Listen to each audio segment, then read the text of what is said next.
नमस्कार, मैं समर के मुखर्जी और आप देख रहे हैं डीजी फिल्मिंग। इस वीडियो में मैं बताऊंगा कि क्या आपको इस दौरान कोई नया कैमरा खरीदना चाहिए और दूसरा चीज ये बताऊंगा कि कोई भी नया कैमरा खरीदते समय आप किन-किन बातों का ध्यान रखें ताकि आपका कैमरे खरीदने का जो डिसीजन है वो सही हो। चलिए एक-एक पॉइंट करके देखते हैं और लास्ट में मैं अपनी राय बताऊंगा कि क्या इस वक्त कैमरा खरीदना आपके लिए उपयुक्त है अथवा नहीं। किसी भी कैमरे को खरीदते समय जो पहला पॉइंट ध्यान में आना चाहिए वो है रेजोल्यूशन। देखिए रेजोल्यूशन का मार इस समय सब जगह चल रहा है, यानी 2K, 4K, 6K, 8K, 12K, ये सारे जो रेजोल्यूशन है अभी आ चुके हैं ऑलरेडी। आपको किस रेजोल्यूशन का कैमरा चाहिए ये आपको निर्णय करना है। देखिए आपको ये सोचना पड़ेगा कि मैक्सिमम जो प्लेयर साइड है, जहां पर आपके जो वीडियोस हैं, जो आपके फिल्म्स हैं, वो जहां प्ले होते हैं, वो कितने के को सपोर्ट करते हैं। अभी भी जितने थिएटर हैं वो 2K पर ही सपोर्टेड हैं, लेकिन 4K का थिएटर अब आने जा रहा है और जो भी नया थिएटर आगे बनेंगे वो 4K के ही होंगे। तो क्या आपको 4K का कैमरा खरीदना चाहिए या उससे कुछ ज्यादा? लास्ट में मैं जरूर बताऊंगा, लेकिन उससे पहले मैं अपने दूसरे पॉइंट पर जाता हूं कि किसी भी कैमरे को परचेस करते समय दूसरा कौन सा पॉइंट आपके लिए महत्वपूर्ण हो जाता है। जो हमारा दूसरा पॉइंट है वो है IBIS। IBIS यानी इन बॉडी इमेज स्टेबलाइजेशन। जो ये स्मूथ आप मूवमेंट देख रहे हैं ये तभी संभव है जब आपके कैमरे में IBIS हो या आप गिम्बल का यूज कर रहे हो या किसी ट्रैक ट्रॉली पर या क्रेन पर या किसी भी तरह के ऐसे रिग का इस्तेमाल कर रहे हैं जो आपके मूवमेंट को बहुत स्मूथ रख रहा है। आज हर जगह चाहे आप फिल्म शूट कर रहे हो, शॉर्ट फिल्म शूट कर रहे हो, कोई इवेंट शूट कर रहे हो, एड फिल्म या म्यूजिक वीडियो, लोगों को चाहिए कि स्मूथ मूवमेंट मिले, तभी लोग उसे प्रोफेशनल समझते हैं। और इसके लिए जरूरी है कि आपके कैमरे के अंदर या तो IBIS हो या आप गिम्बल यूज कर रहे हो या ड्रोन यूज कर रहे हो जहां पर कि जिसका हेड ऑलरेडी मूवमेंट फ्री इस तरह से बनाया गया हो ताकि आपके मूवमेंट स्मूथ दे। लेकिन सबसे जरूरी आज हो गया है कि आपके कैमरे के अंदर IBIS हो यानी इन बॉडी इमेज स्टेबलाइजेशन की सुविधा हो। और ये कई तरह के होते हैं, जैसे नॉर्मली तो होता है 3 एक्सिस, लेकिन अब जो कैमरे आ रहे हैं उसमें 5 एक्सिस इमेज स्टेबलाइजेशन की सुविधा दिया जा रहा है।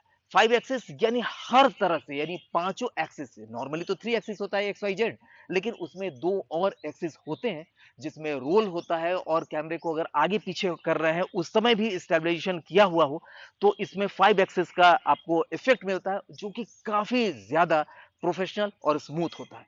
तो इस पर भी ध्यान देने की जरूरत होती है कोई भी कैमरा परचेज करते समय। हमारा जो तीसरा पॉइंट है वो है फोकस सिस्टम। यानी आपके कैमरे का फोकस सिस्टम क्या ऑटो है? देखिए होता क्या है कि अभी तक सिर्फ सेमी प्रोफेशनल या जो आर्मेचर कैमरे होते हैं उसमें ही फोकस सिस्टम ऑटो दिया जाता था, लेकिन अब दिन चेंज हो रहा है। अब सीने कैमरे में भी ऑटो फोकस सिस्टम आने लगा है। अभी तक क्या होता था कि आपको फोकस पुलर पर डिपेंड होना पड़ता था जो काफी महंगा होता है, क्योंकि एक फोकस पिलर जब आता है आपके लिए फोकसिंग करने के लिए तो वो अपना जो चार्ज है वो बहुत ज्यादा हाई करता है, क्योंकि उसका दिमाग काम करना चाहिए कि कितने डिस्टेंस पर कौन है। लेकिन यही काम अगर एआई के जरिए, एआई यानी आर्टिफिशियल इंटेलिजेंस के जरिए अगर कैमरा खुद कर रहा है, यानी आप जो चाह रहे हैं वैसा ही फोकसिंग करके दे रहा है, तो कितना अच्छा होता है। इसमें आपके पैसे भी बचते हैं फोकस पुलर का और आप फास्ट काम करते हैं। फोकसिंग के लिए जो टाइम जाता है अगर आप मैनुअल कर रहे हैं तो उससे काफी ज्यादा अच्छा होता है अगर आपका एआई बढ़िया हो। तो फोकस करते समय देखिए हर लोगों को आप डेप्थ ऑफ फील्ड चाहिए। देखिए यहाँ पर जो आपको डेप्थ ऑफ फील्ड मिल रहा है, फोकसिंग मिल रहा है, ये यहाँ हमने ऐसा सेटिंग किया है कि आपको पीछे का पोर्शन भी फोकस में मिल रहा होगा, मुझे भी आप फोकस में देख रहे होंगे, यानी डेप्थ ऑफ फील्ड बढ़िया है, ज्यादा है। लेकिन हर लोग अब डेप्थ ऑफ फील्ड कम का डिमांड करते हैं। देखिए यहाँ कुछ हम एग्जांपल दे रहे हैं कि मैं ही देखिए यहाँ पर चल रहा हूँ तो कितना कम डेप्थ ऑफ फील्ड में आपको मूवमेंट मिल रहा है, यानी पीछे की चीज कितना ज्यादा ब्लर है यहाँ पर इस जगह पर, और मैं फोकस में हूँ। और इसमें किसी सब्जेक्ट, किसी ऑब्जेक्ट को भी आप अगर शूट करते हैं तो पीछे जब ब्लर मिलता है ना तो वो काफी प्रोफेशनल मिलता है। तो ये काम फोकस पुलर का होता है। अब ये काम कैमरे का एआई करता है, यानी आर्टिफिशियल इंटेलिजेंस ही करता है। यानी जब भी आप कोई भी प्रोफेशनल कैमरा या सिने कैमरा खरीदें, नए जो आ रहे हैं, तो उसमें फोकसिंग सिस्टम को जरूर देखिए कि उसका फोकसिंग सिस्टम कितना कारगर है, कितना बढ़िया है। नेक्स्ट जो हमारा पॉइंट है वो है हाई स्पीड। देखिए आज हर एक को स्लो मोशन वीडियो देखना बहुत पसंद है और यही कारण है कि अब मोबाइल में भी स्लो-मो अलग से फैसिलिटी दिया जाता है। अब आपको ये देखना पड़ता है कि आपके कैमरे में जो स्लो मोशन है यानी हाई स्पीड है, वो कितने ज़्यादा रेज़ोल्यूशन पर काम करता है। ऐसा तो नहीं कि जब आप हाई स्पीड कर रहे हैं तो उसका रेज़ोल्यूशन बहुत ज़्यादा कम हो जा रहा है और यही वजह है कि कैनन कैमरे से आगे बढ़ के निकल जाता है सोनी।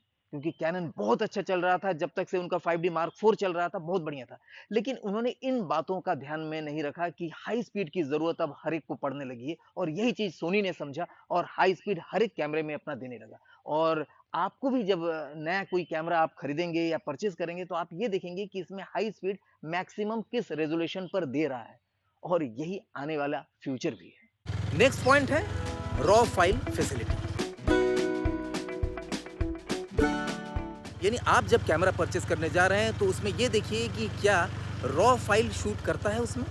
अगर लॉग फाइल भी शूट हो रहा है तो भी बेटर है, क्योंकि आप जब कलर करेक्शन में जाते हैं, डीआई में जाते हैं, कलर ग्रेडिंग में जाते हैं तो बेस्ट आउटपुट तभी मिलता है जब आपके पास ढेर सारे इन्फॉर्मेशन हो, यानी आपके वीडियो में इन्फॉर्मेशन भरा हुआ हो। और इन्फॉर्मेशन तभी मिलता है जब आप रॉ फाइल पर एडिटिंग करते हैं या रॉ फाइल पर कलर ग्रेडिंग करते हैं। तो रॉ फाइल की सुविधा अगर है आपके कैमरे में तो आप एक बेहतरीन प्रोफेशनल क्वालिटी का वीडियो शूट कर पाएंगे। नेक्स्ट जो हमारा पॉइंट है वो है कैमरे का बॉडी टाइप।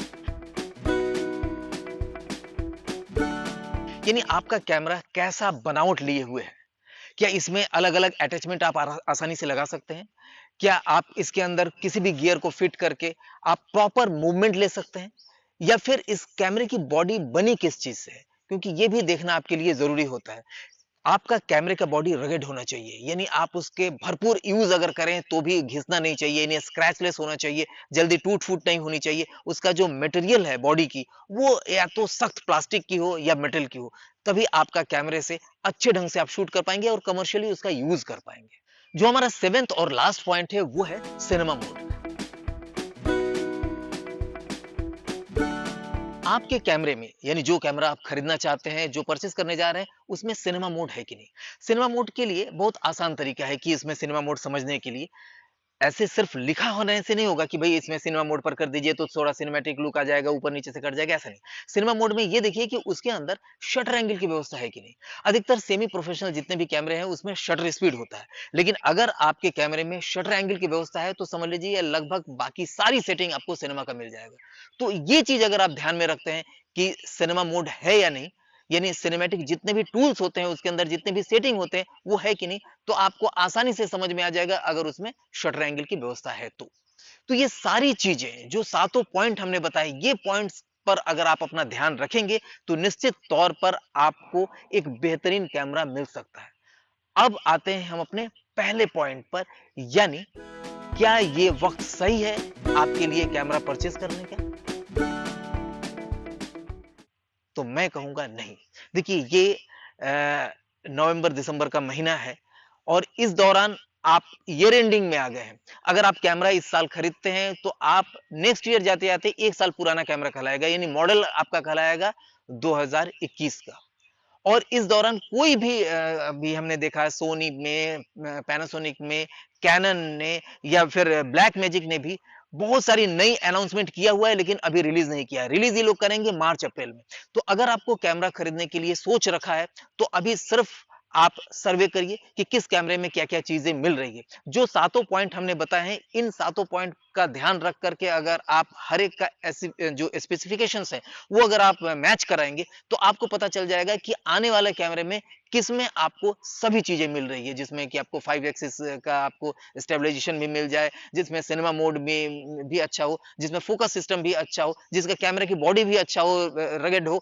तो ये सारी चीजें आपको पता चल जाएगा और आप इंतजार करिए मार्च अप्रैल तक। मार्च अप्रैल में बहुत सारे कंपटीशन में कैमरे उतरने जा रहे हैं और आपको मैं बता दूं आपको बेहतरीन डील मिल सकता है। तो इस समय अगर आप परचेज करना चाहते हैं तो थोड़ा रुक जाए, या तो सेकंड हैंड कोई कैमरा परचेज कर ले या जो कैमरा आपके पास एग्जिस्टिंग है उससे काम निकाल लीजिए। ये सीजन निकालने के बाद मार्च अप्रैल में जब अगर आप कैमरा परचेज करते हैं तो आप बढ़िया डील पाएंगे।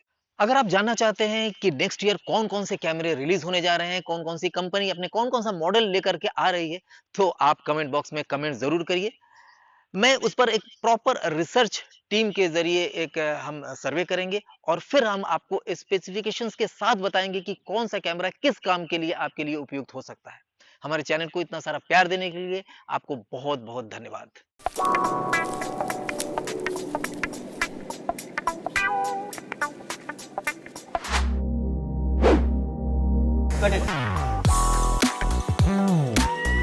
कहते हैं कि जिंदगी फिल्मों से सीखती है,